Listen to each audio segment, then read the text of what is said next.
वनवास के समय पांडव हिमालय के निकट घने जंगलों में निवास कर रहे थे। एक दिन द्रौपदी ने सुगंधित पुष्प की सुगंध महसूस की और भीम से वह दिव्य फूल लाने का आग्रह किया। द्रौपदी की इच्छा पूरी करने के लिए भीम तुरंत उस पुष्प की खोज में जंगल के भीतर निकल पड़े। रास्ते में चलते हुए भीम अपनी अपार शक्ति पर गर्व करते हुए आगे बढ़ रहे थे।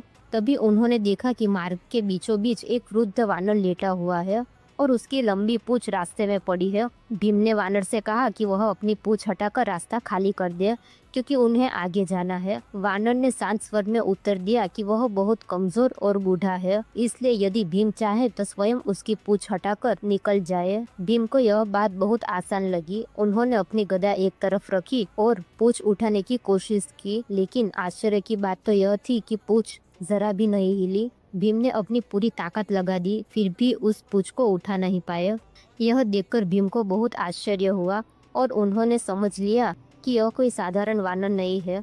तब भीम ने विनम्र होकर उस वानर से क्षमा मांगी और उनका वास्तविक स्वरूप जानने की प्रार्थना की। उसी क्षण वह वानर अपने दिव्य रूप में प्रकट हुए।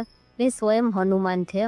उन्होंने बताया कि वे भीम के बड़े भाई हैं, क्योंकि दोनों ही वायुदेव के पुत्र हैं। हनुमान ने भीम को समझाया कि शक्ति के साथ विनम्रता और संयम भी उतने ही आवश्यक है। उन्होंने भीम को आशीर्वाद दिया और कहा कि महायुद्ध के समय वे अर्जुन के रथ के ध्वज पर रहकर पांडवों की रक्षा करेंगे।